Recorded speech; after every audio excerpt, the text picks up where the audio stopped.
Do you think anyone has noticed the dysfunction in your company?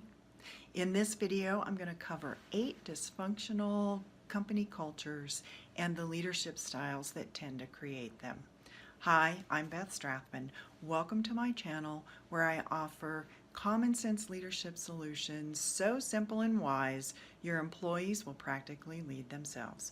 On my channel, I offer a wide variety of leadership strategies and techniques. So if you're new here, consider subscribing. And when you do subscribe, be sure to click on the bell so that you get notifications as soon as I upload a new video each week. All right, so those company dysfunctions, let's just dive right in, see if you recognize any of these, and hopefully you're not a part of creating them. All right, the first one I'm going to talk about is called short-sightedness. Short-sightedness is the kind of company where it seems like they're just going along and just paying attention to what's in front of them. There doesn't seem to be a long-term vision. People aren't sure where we're going. We just handle problems as they come up. And so we're kind of down in the weeds in this kind of a company culture, and we just can't seem to get away from focusing on problems, shortcomings, things that are going wrong. The type of leadership style that tends to influence the creation of these kind of company cultures is sort of an aloof person, aloof expert, I call them. They tend to see themselves as really smart, and they usually are, and they really have a deep area of expertise. And often that's an area of technical expertise, so maybe their people skills aren't as developed as they could be. So because of their expertise, they're focused on the details of things, particularly related to their expertise, instead of the big picture vision for where things need to go. So that's dysfunction number 1, short-sightedness. Dysfunction number 2 is what I'm going to call fear and panic. So this is a company where something's always on fire. We're always afraid that something's going to happen. They play it safe a lot, so they're not very big risk takers. They don't really go out on a limb to innovate or do something new and different. The type of leadership style that this kind of company culture is usually influenced by is someone I'll call a worrywart.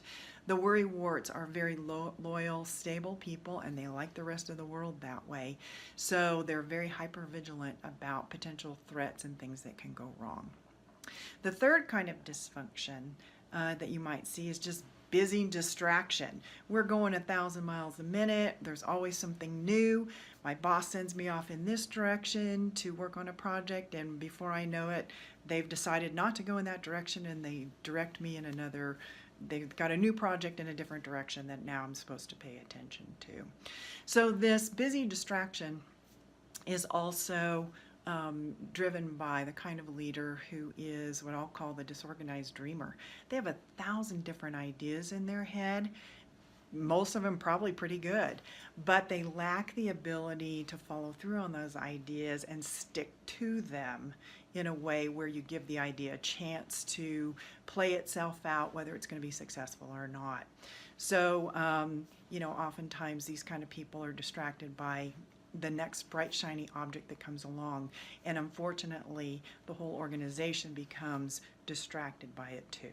So busy distraction is number 3 on my cultural dysfunction list. Number 4, this dysfunction is control and micromanagement. All right, now you might have worked for companies like this too. You might be in a company like this right now.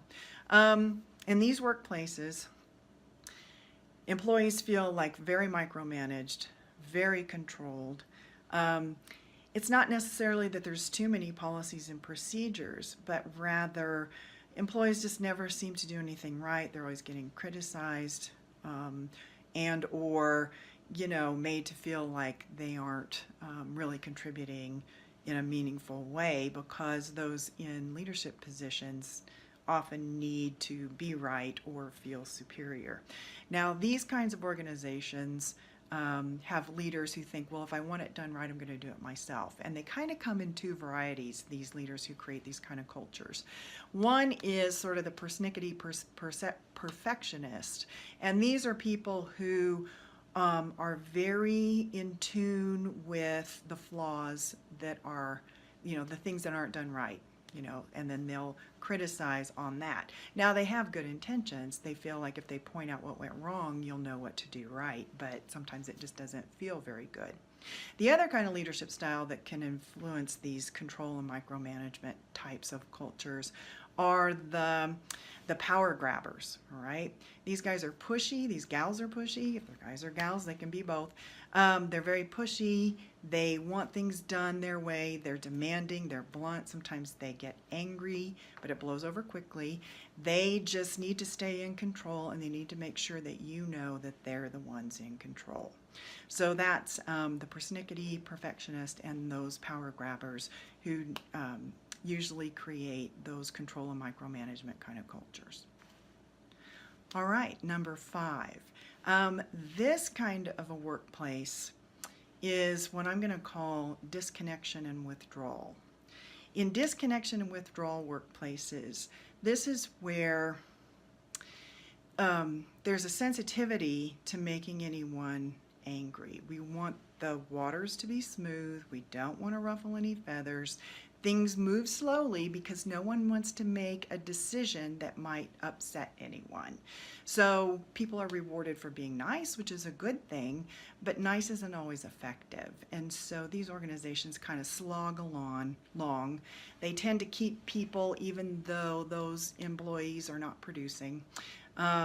So things are delayed, decisions may not be made at all, and policies really are the exceptions become the rules sometimes, and so you don't really know, what is the standard that everyone's held accountable to, because I see where these people over here are getting away with this and nothing's happening.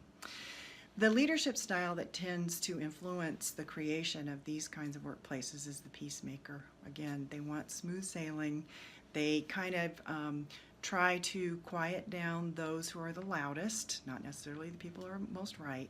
And so they don't stand very firm on things because they want to make everybody happy. All right, only a couple more to go. Number 6 here is sort of what I'll call overcare, and that comes with a lack of accountability. So these kinds of workplaces emphasize, again, being nice to others and taking care of each other until you see the downside of doing that. When you're always nice to people and you're doing things for others, sometimes people take advantage. And people, when they get used to being taken care of, they don't step up to the plate and have personal accountability for producing results. What'll happen is leaders do for employees, and then they reach sort of their saturation point and get upset because now they feel taken for granted. And so that kind of leader who tends to create this is what I call a martyr. And those martyrs are those giving kind of people. They're very caring kind of people, nothing wrong with that. But there's always a string attached. They make assumptions about, well, if I show you how much I care and really take good care of you, I expect something in return. Unfortunately, I don't always tell you what your end of the bargain is going to be. So that's overcare with a lack of accountability. Number 7 is the workaholic culture, all right? Now, if you love to work, this is the kind of culture that you want to be in. If you don't love to be driven to the very, to your very end, then the workaholic culture is a tough one to work in. The workaholic culture sets really grandiose, huge goals. Nothing wrong with that, but they're not just stretch goals. They're goals that are going to give you stretch marks, like they are like way beyond your capacity. And they push employees and they expect a lot. They expect long work hours. They expect results. Failure is not an option in these organizations. So there's nothing wrong, again, with setting that. But success for success's sake, without guiding principles and making sure that people know what the mission is and that they're working for something good, not just producing results, that can get a little bit old.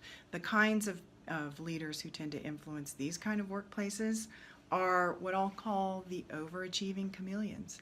These people have a sense of, they're looking what's going to make them look successful, and that's what they focus on. They often don't have a strong sense of what makes them happy on the inside. They're always got an external reference point for who they need to be successful, and then they expect that of their employees as well. So finally, the last dysfunction, number 8, is irresponsibility. In this kind of dysfunction, people just point fingers and blame each other. People don't tend to step up to the plate and take accountability for things. Everything is not my fault, and I'm so misunderstood.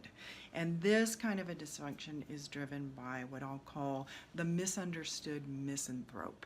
The misunderstood misanthrope is that tortured soul who wants to be unique and on the edge of things, right? They don't really want to fit in with the crowd, but then they want to be accepted by the crowd. So they want to be unique, but also mainstream at the same time. And so that kind of who do I need to be to kind of distinguish myself, I want to be cool, but I want to be accepted kind of a thing, can really make it so nobody takes responsibility and everybody feels misunderstood. So those are my 8 dysfunctions. Leave a comment below. Let me know if you're seeing any of these in your company, or if you've worked for a company before that experienced any of these and what that was like. Also, be sure in the information box to look for the link to my conversation planner, because if you do have to have a conversation with anyone in your company that has to do with adhering to the company culture or changing the company culture, that conversation planner can help you have a tough conversation around that. Don't forget to like, subscribe, and share. And until the next time, I'm Beth Strathman with Common Sense Leadership Solutions. So simple and wise, your employees will practically lead themselves.